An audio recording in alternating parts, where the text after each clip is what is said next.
नमस्कार दोस्तों, जय जोहार। मैं कौशल तिवारी और बिहिनिया संध्या में आपका स्वागत है। क्या छत्तीसगढ़ में बैठी विष्णुदेव साय की सरकार से सत्ता संभल नहीं रही? क्या यह दौर साय सरकार के लिए सबसे कठिन दौर है? सवाल हम इसलिए उठा रहे हैं क्योंकि जिस तरीके से भ्रष्टाचार में लिप्त मंत्री और उनकी बेलगाम होती जुबान, भ्रष्ट अधिकारियों को संरक्षण और पार्टी के वे लोग जो किसी तरह पद पा चुके हैं, सत्ता में आने के बाद उनमें अहंकार, आज हम इस पर्दे को उठाने वाले हैं जिसके पीछे लोकतंत्र की कमजोर पड़ जाती है। क्योंकि पार्टी के भीतर यदि लूट मची हो तो फिर आम आदमी के हितों की चिंता किसे है? और यह जंग लड़ रहे हैं प्रदेश के मुखिया विष्णुदेव साय, कहा जाए तो गलत नहीं होगा।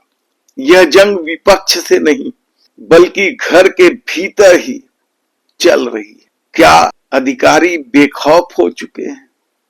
क्या मंत्रियों में सत्ता का दंभ सर चढ़कर बोलने लगा है? इसके तो कितने ही मामले सामने हैं। लेकिन यदि बंगलों को लेकर भी लड़ाई छिड़ जाए, किसे क्या बंगला चाहिए, वह भी कम चौंकाने वाला नहीं। मामला कहां से शुरू करे, बड़ा मुश्किल है। क्योंकि जिस तरह का खेल पिछले 2 सालों में सत्ता में चल रहा है वह किसी से छिपा भी नहीं। बंगले की लड़ाई याद कीजिए, आपकी राज्यसभा सदस्य प्रताप सिंह से शुरू हुई थी जब उन्होंने रायपुर एसपी कार्यालय के लिए एलाट बंगले अपना बोर्ड लगा दिया था। मामला दब गया था। लेकिन एक बार फिर यह लड़ाई इसलिए छिड़ गई है क्योंकि मंत्रियों को नया रायपुर में बंगला एलाट कर दिया गया और पुराने रायपुर में जो बंगले हैं उन पर निगम मंडलों में बैठे लोगों की नजर है और यह सरकार के लिए परेशानी का सबब भी है कि वह बंगला किसे दे।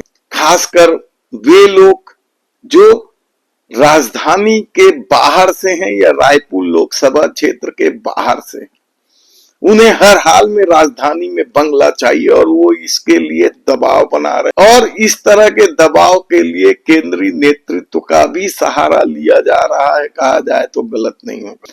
ताजा मामला डिप्टी सीएम अरुण साव के उस पुराने बंगले को लेकर, जिस पर एक लाल बत्तीधारी की नजर तो है ही पहले से थी और अब इस पर नजर लग गई है नव निर्वाचित राज्यसभा सदस्य लक्ष्मी वर्मा की भी।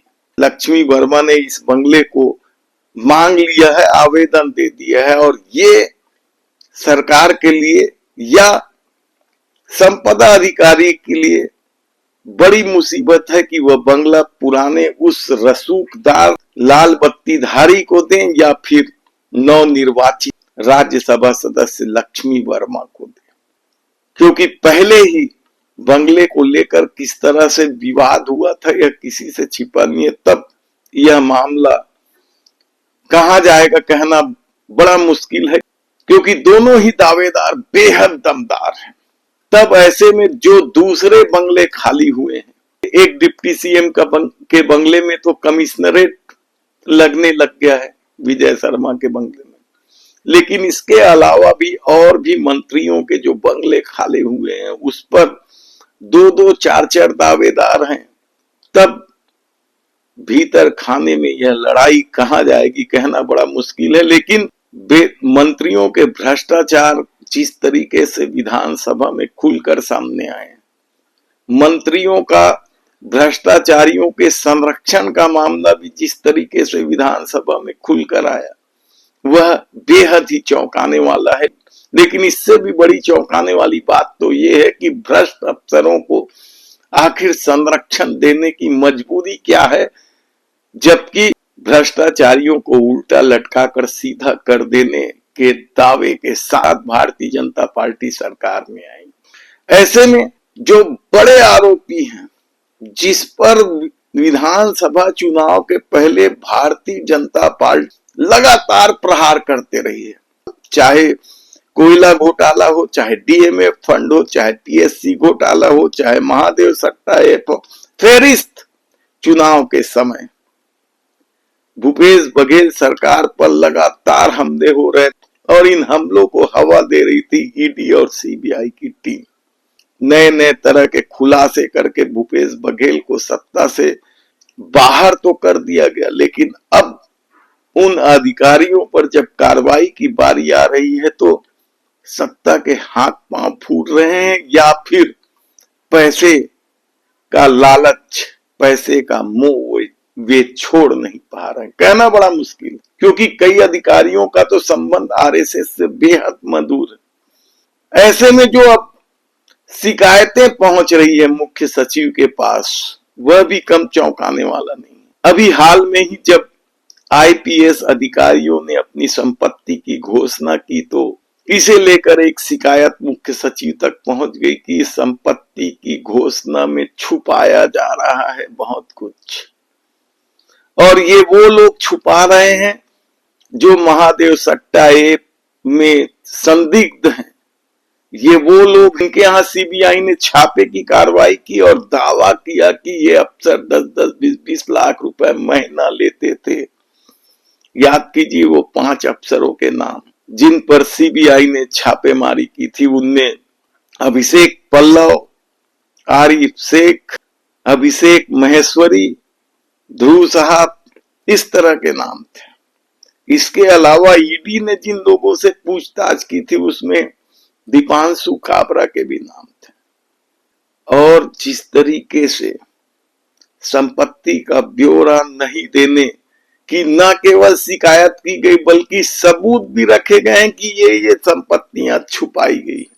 हमारी टीम लगी हुई है, इस पर हम फिर विस्तार से चर्चा करेंगे, लेकिन इस तरह से चल रही सत्ता ने विष्णुदेव साय सरकार की मुसीबत बढ़ा दी है, कहा जाए तो गलत नहीं हो। ऐसे में अफीम कांड भी एक बड़ा मुद्दा बनकर सामने आया है, और इस अफीम की खेती के मामले में जिस तरीके से भारतीय जनता पार्टी के नेताओं का कनेक्शन सामने आया है, यह भी न केवल पार्टी के लिए चुनौती है बल्कि सरकार के लिए भी चुनौती।